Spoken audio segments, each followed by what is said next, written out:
is so busy compared to everyone else. Hey everyone, thanks for joining today. So this is our first panel for MBA Spotlight 2022, and we have a pretty unique panel today. I don't think we have done anything like this. So we have three super popular GMAT instructors. They all have one thing in common. Well, they all live in the US. That's, I guess, a common geographical fact. But they also have 800 on the GMAT. That's super awesome. Congratulations to all of you guys. That's not easy. That's really challenging. I've taken the GMAT I think like 7 times or 6 times or something like that, mostly for fun. But 800 was fairly challenging. So I'm the only non-800er in the stream, but I'm excited to talk to all of you, learn a little bit about the GMAT, and really leverage your experiences and getting some wisdom for all the folks who are watching live and who are going to tune in later. But before we get started, I'd love to do a quick round of intro. Ron, I'd like to start with you. Tell us a little bit more about yourself. I'm Ron. I have been teaching the GMAT for about 15 to 16 years, and kind of been in education in various ways and shapes and forms for my whole career. I've taught high school. I've done test prep for high school exams. I've done it for the graduate school tests, several different exams, just kind of all around the horn of education in general. But test prep's just kind of my thing that I've just always kept falling back into it because it's the tests themselves. I like them. I kind of appreciate the way they're done, the way they're made like puzzles, the way the questions have this certain type of integrity that, there's not a lot of trickery of any kind. It really is an honest type of instrument. So, but it's at the end of the day, it's puzzles. I've always liked solving puzzles, so that's pretty much where I'm coming from with it. But yep. So I have a couple of 800s on the GMAT. I am kind of in this interesting situation of sort of eternally banned from taking the official test, although there may be an alternative that I'm going to look into. There's like a special administration for people who are no longer allowed to take the real thing. So that's something I'm going to get some more information on soon. But yep, that's good. me. Awesome. Thanks for walking us through that. I think that's being banned from taking the GMAT because you score really high. I think that's a really cool resume bullet for a lot of us. Marty, tell us a little bit more about yourself. I'm Marty Murruay. You probably know me. I'm Chief Curriculum and Content Officer for Target Test Prep. And I got into this for similar reasons to Ron's. I find the tests super cool. They're great games. And I kind of took naturally to it. I also really like the idea of the fact that when people prepare for the GMAT, it's an opportunity to get like smarter, faster, and better. At a few things, people often come out of preparation for tests feeling like they're more skilled in a few ways that aren't just directly connected to the test. So that's another reason why I really like this. Awesome. Cool. Thanks so much, Marty. I have a couple questions for you. I'll quickly get to them. But Charles, I don't think you really need an intro. I think everybody watching here knows you very well. But just in case we have that one person who doesn't know who you are, who are you, Charles? Well, I'm not that goofball who thought it was a good idea to be on a live stream for 24 hours straight to raise money for Ukraine. My name's Charles Bibilos. Been run a little company called Gmat Ninja. And I've been tutoring for almost 20 years. I was actually lucked into doing test prep tutoring. I was at the time a professional dancer and was struggling, which means I got paid, about $2 an hour, and kind of lucked into a job at a test prep company, and then kind of went independent after that a couple years later. So kind of been doing my own thing for about 18 years now, and kind of like these guys. I mean, the puzzle aspect of the test appeals to me. I might be a little bit harsher about kind of the way it's used. Like I don't love that people have to suffer as much as they do to get a 760 versus a 730. Like I don't like the way these tests are used because that's measurement error. So we get people just tormenting themselves like Shovik here for years and years and years trying to raise their score by a few points that don't really matter. So I have my beefs about the test. I love teaching it for some of the same reasons as Ron and Marty. And I also love the psychology of it. I think so much of it is, most of you guys are coming in and you have the basic skills, and it's a question of figuring out how you unlock them and what's going on psychologically and what's going on with your process. And kind of as the years go by and, the gray hair increases, like that's the part that keeps me doing it, is everyone's coming in with different mindset issues and how do we do a better job of solving those? And, for that reason, I think it's kind of endlessly fascinating, entertaining. Awesome. Cool. Thanks for that, Charles. I know you're not feeling great today, so totally fine if you want to turn off your webcam, take your meds, all good. Just wanted to let everybody know that if you see Charles disappear, we're just going to have to get him back for 24 hours again. It's cool. because I'm pregnant. Just kidding. All right. So, Marty, I wanted to start with you. So I want to start with the first question that I want to ask all of you guys. Marty, you have been teaching for a really, really long time. I want to push you to draw some trends from your years of teaching, right? So what do you think is the most important thing that people should think about when taking the test, or when even deciding to take the test? The most important thing to think about is how to prepare effectively. Because we can all think that, okay, we're preparing for the GMAT.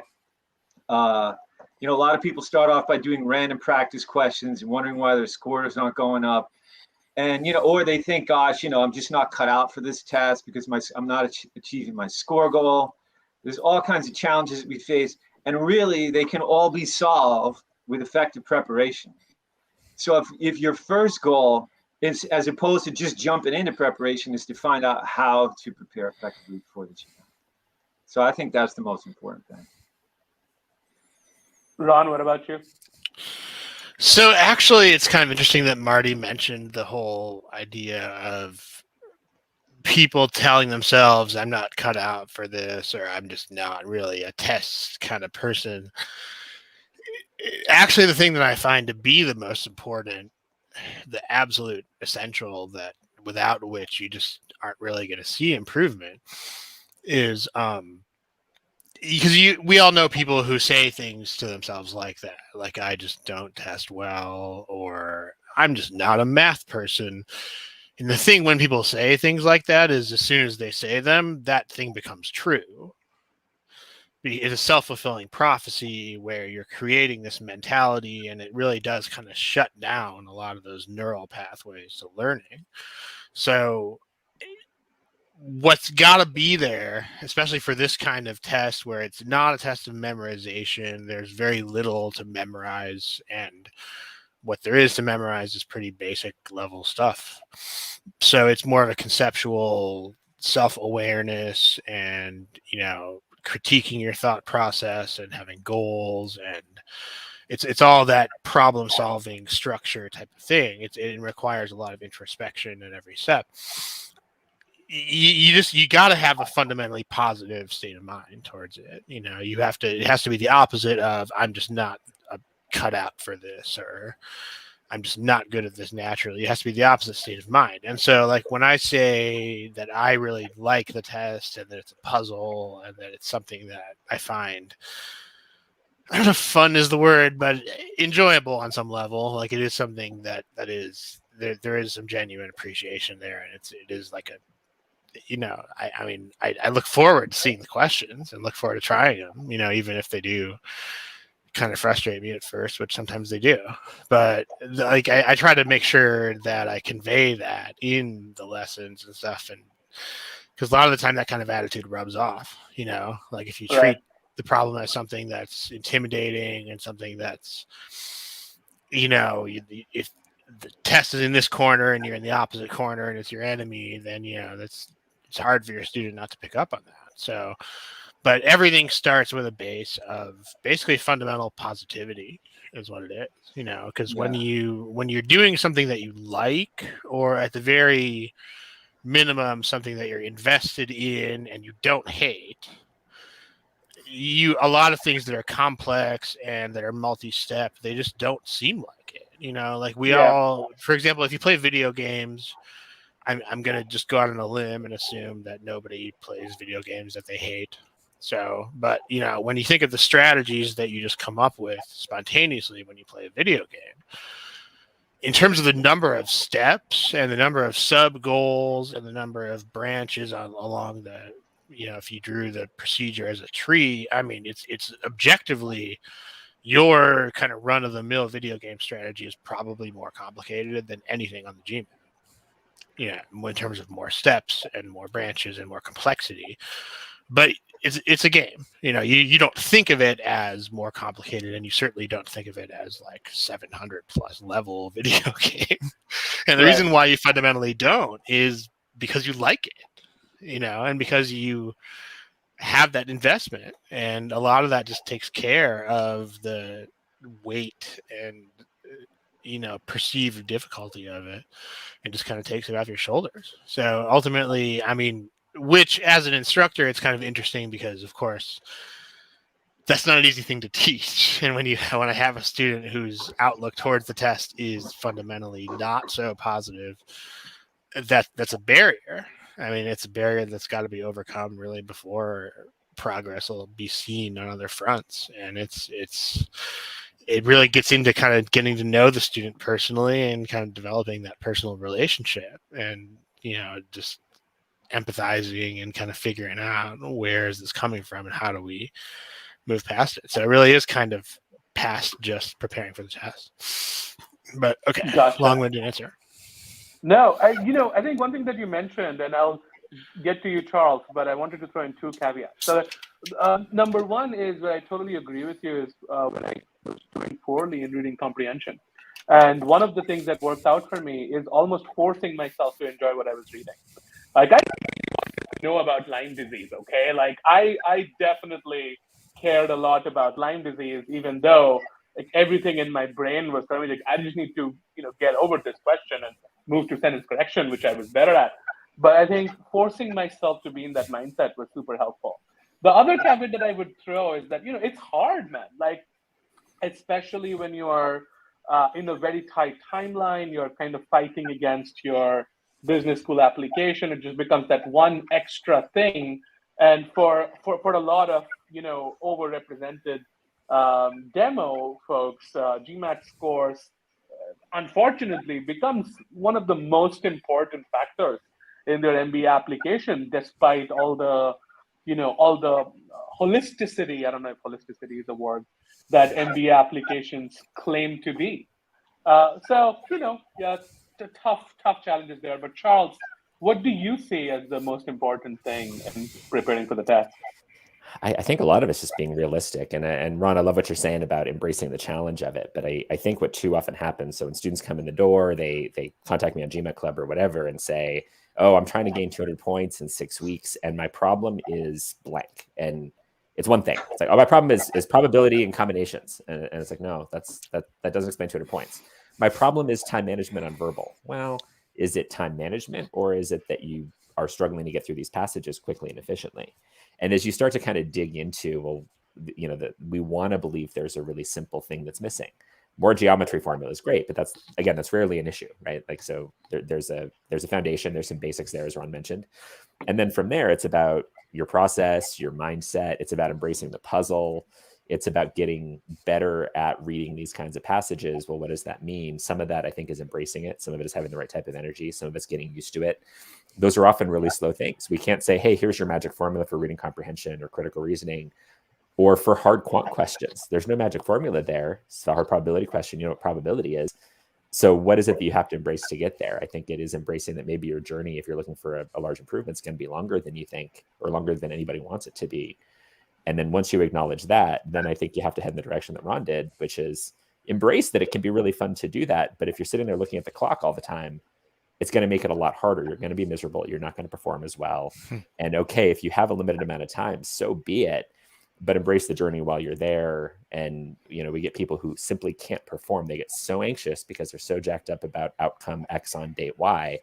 And I would love to see people go, okay, I'm trying to accomplish what? What's the real underlying issue? That might take some time. I'm doing the best I can in the time I have and do my best to enjoy it. But it starts with that seed of reality of what's really going on there. Yeah, I mean, I think I want to follow up with a more clinical question. Marty, I want to start with you first. So, on GMAT Club, we see a lot of folks spending years and years on their GMAT prep. We could build Rome all over again in the time that people have spent collectively preparing for the test. Do you see that there is like a trend on, hey, you know what, realistically this is where you can this is where you can be, and if you are there already, I don't really see you improving meaningfully beyond this, so you should just give up and focus on other parts of the application. Do you find yourself meaning to say that? I'm sure you don't, but do you ever find yourself there's a ceiling in which how much you can improve on the test? I probably am maybe the person who disagrees with that the most. I really never felt like saying that to anybody. And there's that thing. Even GMAT says, like, if you've taken the GMAT 3 times, your score probably isn't going up again. Mm-hmm. And I think that's kind of a great critical reasoning question. Is it really because your score can't go up, or is it because there's something else going on? And I think the answer is the latter. That if your score's not going up, it's not because you've taken the GMAT 3 times and you've hit a ceiling. The reason is that you have to change something that you don't know you have to change. So if somebody feels as if he's hitting or she is hitting a ceiling, what's really going on is you haven't found the right lever to pull yet. And if you just keep looking for new levers to pull, your score will keep going up. I mean, those levers can be pretty, hard to find sometimes. But they're definitely findable. I mean, I ran into things in my prep where I was stalling out, and I ended up using a lot of psychology. I had a student that was stuck under 40 in quant for like a year and a half, stuck under 40, between 38 and 40 in quant. She used tutors, classes. She went through all of target test prep twice. And I jokingly said to her, I said, maybe you should just go get some hypnotherapy. Because I figured, there's something wild going on here, right? So she went and got hypnotized. She goes, oh, I'm signing up for hypnotherapy. I'm doing a hypnotherapy section on Sunday. I'm going to come home and take a fresh GMAT prep test right after. I said, oh, no. She is not going to be a happy camper. This is not going to work out. She goes for hypnotherapy after not scoring above 40 on a practice test or the real GMAT for a year and a half or 2 years. Does one hypnotherapy session, comes home and scores 45 on a practice test, official practice test. So her score went up 5 points in 2 hours because she found a new lever to pull. So that's my viewpoint, that you can always find a new thing to do. And sometimes you really just have to change your entire view of the test, whatever it is, you can find something to keep going. So is that going to be a new curriculum addition for you, Marty? A new curriculum what? A new curriculum in target test prep, hypnotherapy? It sort of is that's the whole mentality of it already. It's like you can do it. We haven't added the hypnotherapy aspect of the course yet, but maybe one day we will. I really hear you though. Like, I think I've had a ton of people. I mean, I'm not really a tutor, but because I've been around GMAT Club for so long, one of the things that I advise to people is just take a vacation, like forget about things for a while. I think being super obsessive really hurts people. Ron, there's one thing that I've heard you say a lot is, you had kind of a crusade against folks who are working on sheer volume, right? And I'm already getting a few questions on the chat on hey, I've practiced a ton of questions. I'm still stuck at V28, right? And I've seen you talking more about getting as much value as you possibly can out of one single official question, rather than doing a bunch of them sort of mindlessly. Tell me a little bit more about that, because I've seen that unlock a lot of potential in a lot of test takers. Yeah, so first I want to touch on what Marty said about not just going without breaks, or actually I think it was you who mentioned taking time off. Shovik, you mentioned taking a vacation, you called it, which is it's more than actually just taking a vacation for rejuvenation or what have you. Like, what there's actually positive value in taking regular time away from the test, where that means not spending 7 days per week, number one, so having at least, ideally a couple of full days off of studying, but also taking regular, if you have a longer study timeline, taking regular periods of a week or more away as, an extended break. Because this is about the brain and about learning, and the brain is made of neurons. And when it comes to neural fatigue and neural recovery, there's a lot of analogies to be had with the physical body and the neurons that drive muscles. And, I think whether you've played a sport yourself or not, you probably know that when you do things like strength training or weight training or any sort of, intense athletic training, it's not during the training itself that your body gets stronger or more agile or more coordinated or sport specific abilities. Those things all come later when you are not working out and when you rest and allow your body to recover. And if all you do is just work out too much, then you develop overtraining syndrome and eventually injuries and things like that. But, it's kind of common sense, actually, that the recovery of your body happens during non-exercise periods. It happens when you sleep and eat and just kind of rest and recuperate. And that's when the rebuilding happens. But the thing is, the same thing happens with neurons. The same thing happens with brain neurons, where if you think back on your past, especially with things like learning a second language, maybe you can probably recall periods when you didn't practice your second language for a couple weeks or a month, maybe during a summer break from school or a trip home from the country where you were in immersion. And then when you started speaking the language again, you might have forgotten a couple of words or a couple of constructions, but you might have found magically that you were more fluent and that things connected better, and that you had a better intuitive sense of how to form whole sentences, and you had kind of intuitive templates in your head, and like all that kind of stuff. Those neural connections that create those sorts of templates in your intuition are built when you don't study. And in the case of the GMAT, because this is a test where it's not going to be memorized pass through the problems, it's not like school where you can just kind of do all the homework and memorize the processes through the homework problems and count on the test problems being exactly like one of the homeworks. Like there's always going to be something uncertain. There's always going to be something novel and unexpected, and you have to react to the problem in the moment. And the flexibility that you need to do that, and the sort of multidisciplinary connections that your brain builds, and so that you can lateral between strategies and between types of thinking, that all happens when you don't study. So like the value of that time off is just tremendous. And if you overstudy, it'll lead you to think in these sort of over rigid patterns, which can do okay when it comes to a task of pure memorization if it's just rote.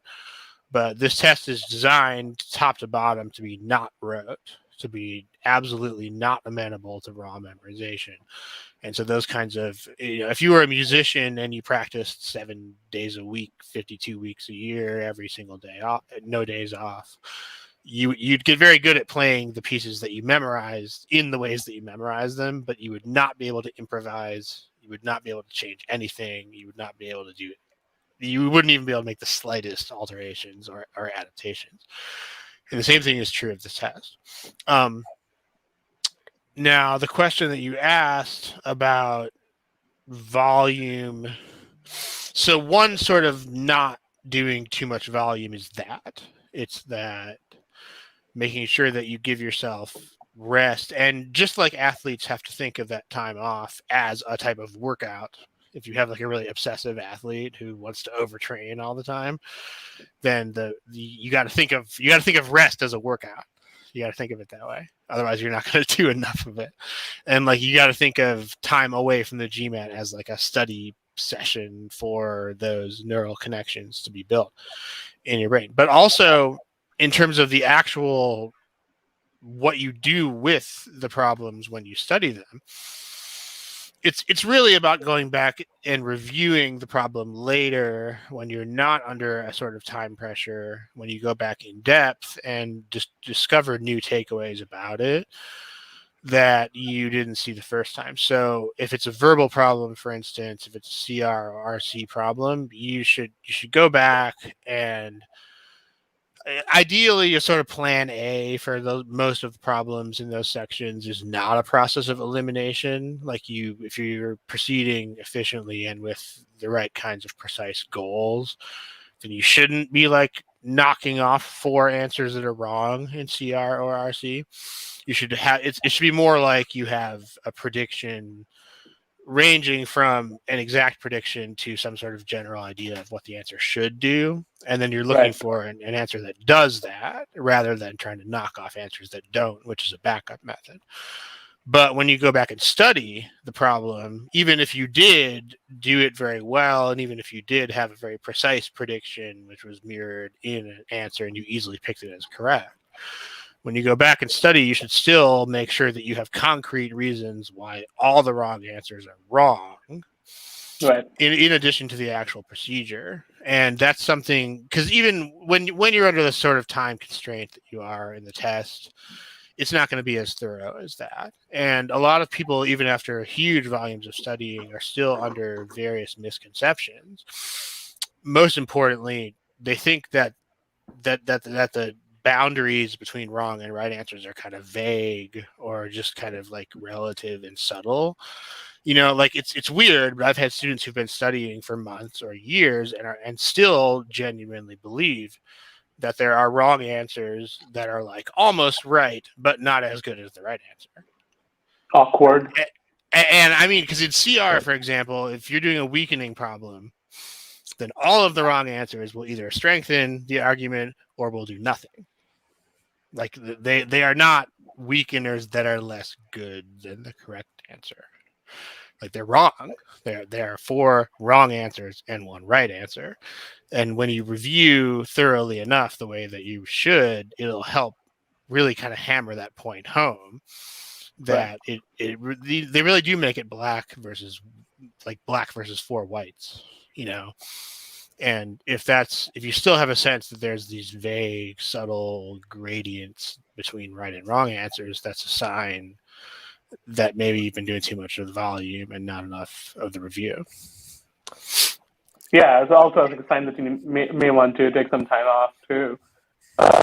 Charles, wanted to caveat that answer. I think one of the things that Ron spoke a lot about is, just look at that question later and get some value out of that question when you are not stressing out about that question at that very moment, which I think is super helpful. I want to pivot to study schedule, but keeping that in mind as well. So I started to learn the piano as a very grown person, and it was super frustrating.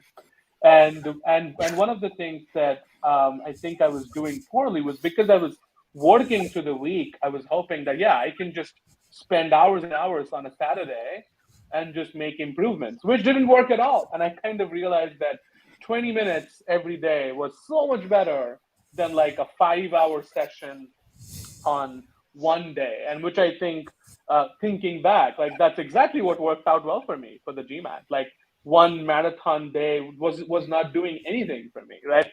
So tell me more about that, but keeping also in mind what Marty and Ron said about consistency and just being smarter about not overtraining. What's your ideal study schedule? I'm sure that the answer is it depends, but go on. I'd love to hear. Yeah, it's kind of like asking how much did you exercise? Of course, it depends on what your goals are and kind of where you're at physically and all that. Quick story that I bigger think biceps, of course. I mean, come on. But if you do it every day, you're probably going to tear a bicep, right? If you go too hard all the time. Quick story for one of our students, and I hope he doesn't mind us telling the story anonymously. But he, when he was an undergrad, there were bunk beds apparently in the library at his university, and it was a badge of honor to sleep there for multiple nights, maybe a couple weeks in a row before final exams. He was in there for so long and kind of recycled air He wasn't drinking enough. He wasn't eating well. He wasn't exercising. He cracked his cornea. He cracked his cornea from all of the dryness and just, Clockwork Orange style, just staring at his books on the screen. And I think there's something fundamentally at odds between, we have this thing in academic culture in some parts of the world, less in the US, we're kind of slackers. But certainly business culture, certainly sports culture, which overlaps business culture quite a bit, where it's like, go, go, go, harder, harder, harder. And to Ron's point, yeah, that's not always the right thing. And, what we usually recommend for our students is like, hey, when you're studying, I want you 100% present studying. I want your best hours of the week devoted to studying. And that can't be more than a few hours in a row. Even if you're fun employed, you get to hour number 5, maybe 4, depends on the person. When you're not doing anything else, you're going to start making ridiculous errors. You're not going to read as sharply. Whatever those bad habits are that you brought in the door that's holding back your score, because it's some sort of bad habit or bad mindset, kind of to Ron and Marty's point so far. So if you're sitting there and just doing brute force, and I'm going to sit here and do 8 hours a day, you're memorizing. Your brain's in the wrong system.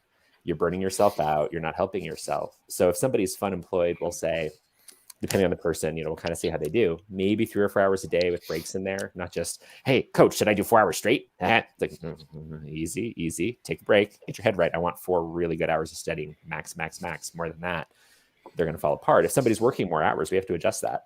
So investment bankers who are working 80 hours a week, I can't have you do 2 most nights. We're going to do our best to sort of optimize and figure out when you sleep and figure out your sleep patterns. And maybe you do an hour in the morning, Monday through Friday, and you do 3 or 4 hours on Saturday and Sunday. That might be where we top out.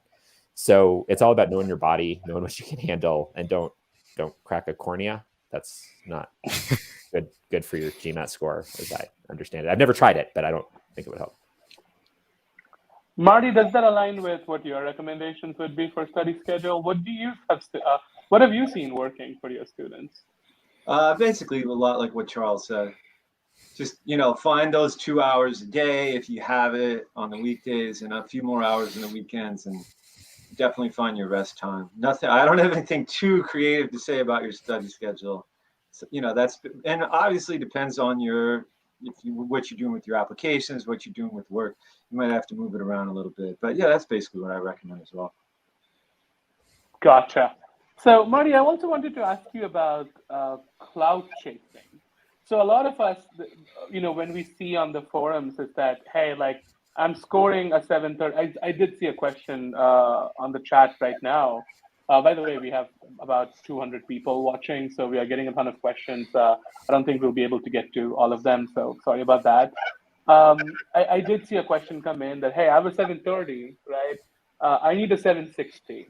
To me, like, okay, so I'll step back and think about why you think you need a 760 when you have a 730 today. As being in the forums and being very Indian, I understand that. I understand that motivation. But I'm sure you have been in conversations, right, where you have challenged the assumption of, but why do you need a 760? Walk us through how you would navigate some of those conversations. I mean, it really depends on the student, because some people do honestly feel, because of their GPA or their whatever reason they're overrepresented or something, that they do feel that they need that high score. So it really depends on the situation. You have to kind of assess what the reality is. If the person's application is obviously already pretty strong, maybe moving on to something else is the move. And in other cases, somebody legitimately feels that he or she needs a 760, and at that point, the game is to figure out how to do it, And to me, it is, once again, it's doable. But you might have to find some key techniques achieving a high score takes a slightly different study approach from achieving a 730 score to achieving a 760 score. You have to really nail the accuracy rates and things like that. So, but anyway, that's pretty much how I would approach it. Right. Ron, would you have anything different to say? The reason why I also, just to give you some context, I'm sure that some people just want a 760 because they feel that a 760 would really help getting into, I don't know, Kellogg versus getting into a lesser ranked school. I think in some cases that's a fair argument, but also, like you mentioned, Marty, that sometimes it takes legit amount of reflection to get over a hump like that. It takes time.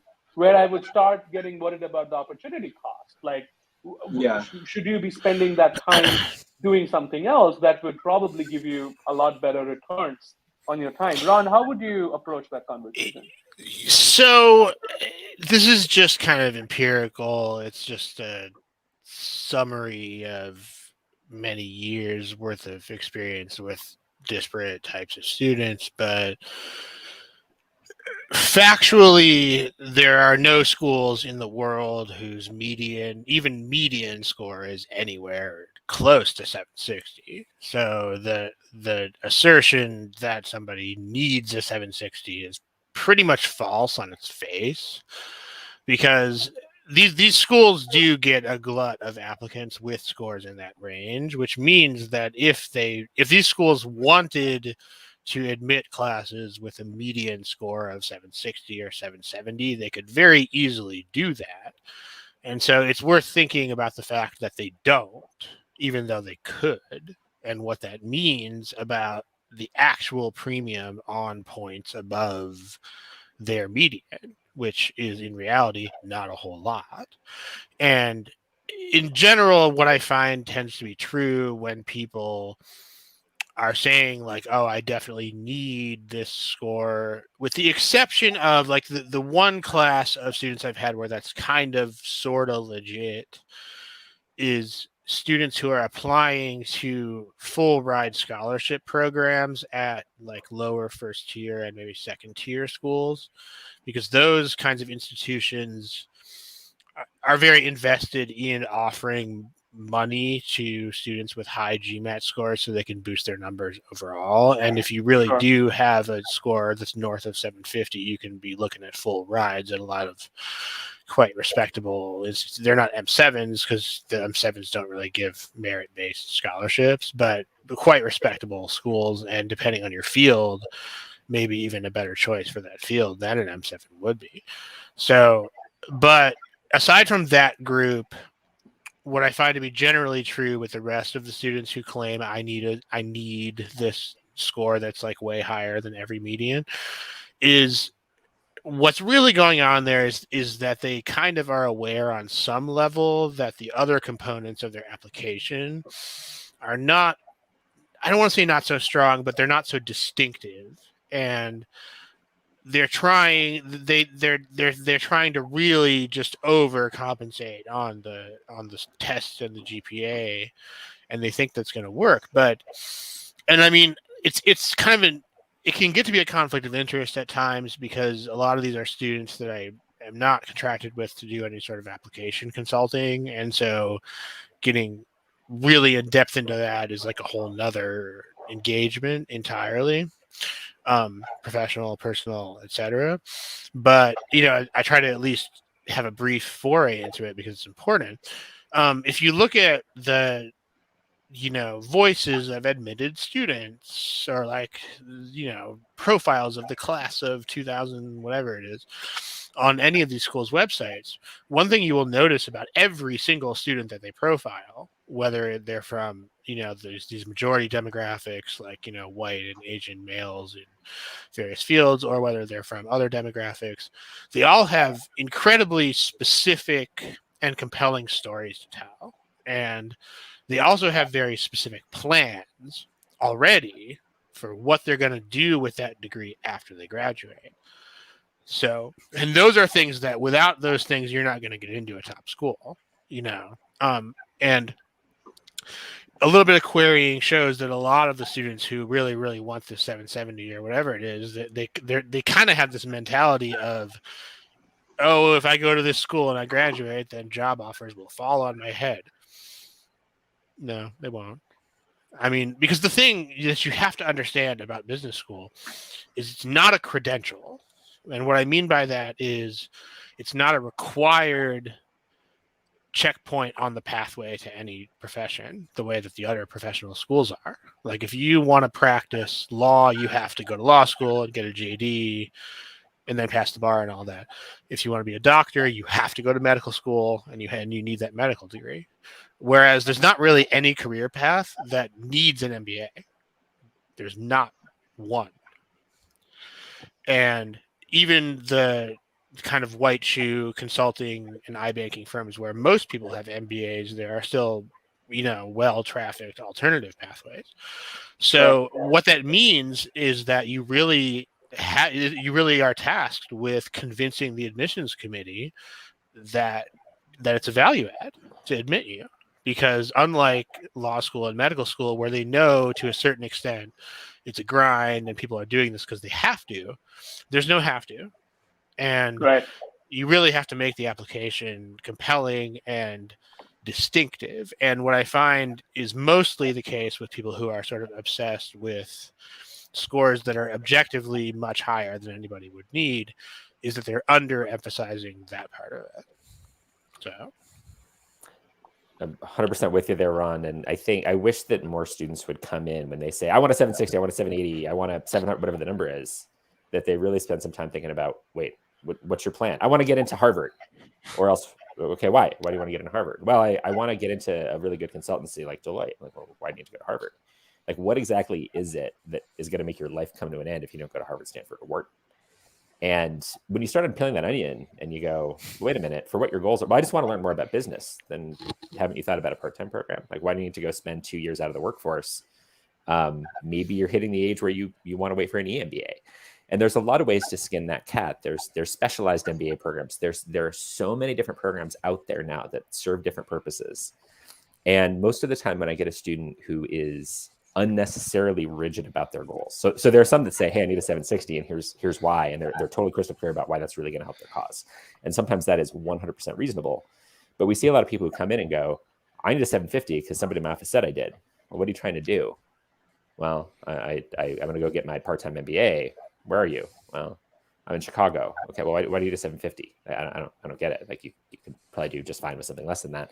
And I wish that these things work together more. And I'm not saying necessarily in the same company, but as we started peeling that onion, we get students that just say, I'm going to take care of the GMAT first and then deal with it. And it's like, no, you're going to drive yourself nuts if you don't know what the score is really going to get for you. And I wish there was a little bit more. Again, some students are totally clear about what they're doing and what it's going to buy them. And others just get so uptight and it hurts their performance when they get so uptight about a score that's not tied to anything that's really concrete.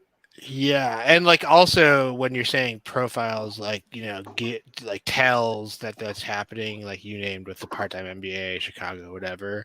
Like there's also another warning sign is when people just kind of have short lists of schools that are clearly just picked based on U.S. News rankings. Like if your top two choices are Stanford and Harvard, that's a very hard thing to justify because like they're just so opposite in every way. I mean, like Stanford is a small school that is very into like personal relationships and sustainability and kind of forward looking, new age business where, those priorities are there. Whereas Harvard is a factory. Harvard is the biggest business school on earth. It is basically just a massive, network with tentacles everywhere, but it is very old school and very like not new age in every way. And if someone has those two as their top two choices, there are few justifications that really work for that. So that can be a warning sign as well.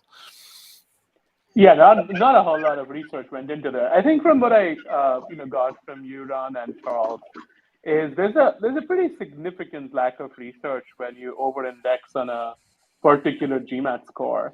I mean, I could throw some stats at you at your median comment, right? Like, so I went to Michigan and I kind of looked at, because I was kind of a GMAT nerd, I kind of looked at the median GMAT for the whole of Indian demo. And I think there were like 35 of us. Did they split it out by ethnicity? No, I did it myself. Just, I brute forced it on an Excel. And I asked everybody what their GMAT was. Most of them were my friends. Of course you did, Shobhik. That is the most Shobhik project ever. Right? Like, and it was 760. Like the median GMAT at Michigan for Indian candidates was 760. So what you mentioned about schools buying, and this is not a unique to Michigan problem. It's a very common thing in schools that are ranked between 6 to 20. So what you mentioned about schools trying to buy a high GMAT score with scholarships, happens fairly often with very overrepresented demo as well, where just the act of admission is almost like a scholarship. So I've seen that. I've also seen folks with 720, 730 getting into top school as well. I've never seen that with Harvard. Like I've seen and I've tried to do some off like back of the napkin type math with folks from GMAT Club. I've never seen that with Harvard. Never seen that with Stanford. The GMAT score, even for significantly overrepresented candidates, truly did not matter and was in line with other demos as well.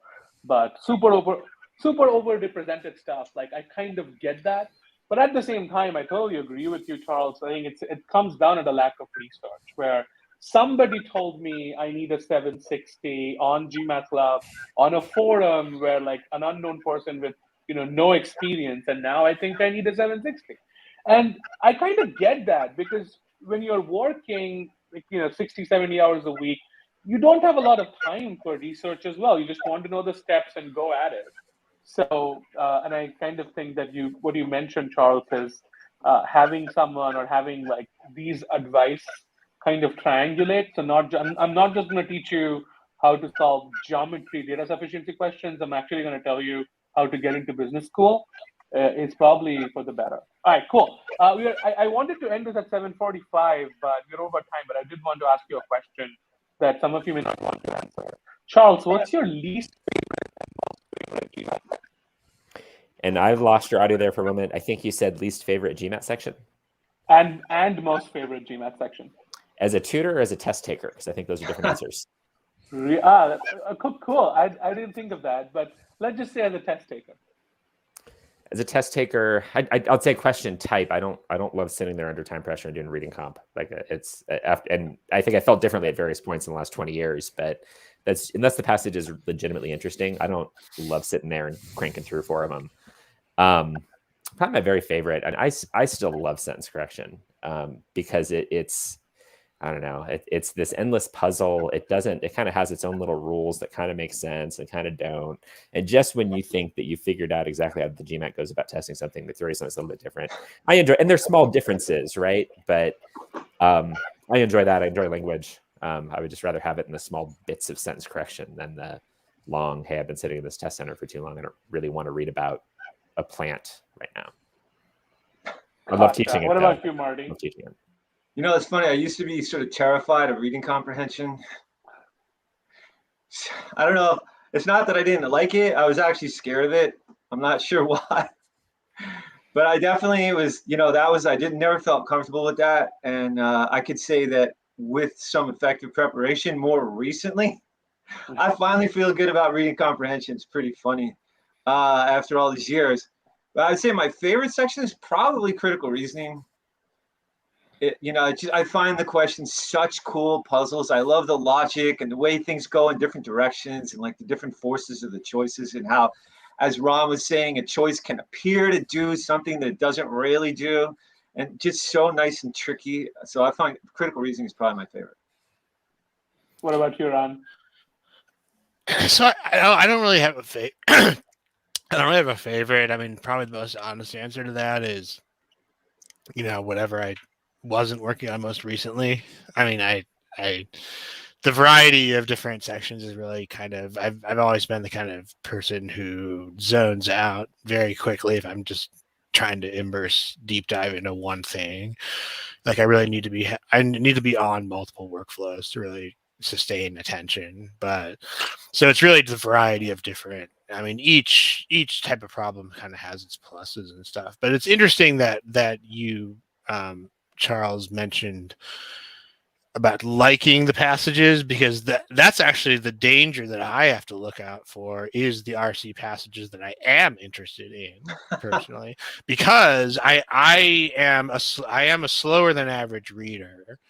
I have I have certain reading differences that are dyslexia adjacent. It's probably the best way to summarize it, but I don't read very fast. And so the danger of reading something in which I am genuinely interested, well, there's two. The first is that it's much more likely that I'll get tracked off into reading every single detail of every paragraph because I'm actually kind of personally interested in it. And if I do that, that's going to just suck a lot of time. But on top of that, the other thing is when you come in, and there's an OG problem that's kind of immortal in my mind for this. When you come in with, because the passages are actually designed to be about topics that GMAT students won't know anything about. That's why there's so many about, women in England in the 18th century and earth science and paleontology and dinosaur fossils, because the MBA students are too diverse. There's not really going to be any areas that everybody knows, and so the only way to make the test fair is to make the passages about stuff that nobody knows. So that's why they pick the topics the way they do. But if you actually happen to bring in outside knowledge, that can be very dangerous because you actually have to distinguish between what you knew coming in and what the passage said. And because I remember there's this OG problem that it's in a passage about, it's in a passage about, I think it's dating stuff from planets or whatever. But there's a question where they mentioned oxygen isotope 18. And there's a wrong answer choice about a radioactive isotope of oxygen. And if you knew nothing about chemistry, it'd be very easy elimination because the passage never said anything was radioactive anywhere. But I have a degree in chemistry and, I did a specialty in inorganic. So I knew that's a radioactive isotope. And I brought that little piece of outside knowledge in and, long story made short, it was one of the very first practice GMATs I ever did in 2006 or 2005 or something, and I got the problem wrong because I knew that piece of outside info. So there's also that risk. I mean, it's actually better to know nothing, believe it or not. But with that, I know we're over time, so yeah. Cool. Awesome. Well, thanks everyone for spending some time with us. I know you all are super busy. This was a great morning. I love chatting with a few of you. It's also because, not all of you had very agreeable things. Like I think I got a lot of diverse opinions here. So super helpful. This was a super popular chat as well. Ton of people. We are not going to be able to take questions on this one. But in about an hour, I'll do another panel with current and MBA students and alums. For folks who applied to schools, got slammed, did not get in, reapplied, and got in everywhere. So I'm going to do a panel with them. Just join me for that. It's going to be on YouTube, so no registration. There's a bunch of different school sessions happening on Zoom. So join for that, gmatclub.com/MBA Spotlight. There's a hyphen in between MBA and Spotlight, so make a note of that. But other than that, thanks so much, Charles. Thanks so much, Ron. Thanks so much, Marty, for spending some time with us. And I hope to see you again on the stream sometime. Thank you so much, guys. Thank you. Great doing this with you guys. Bye.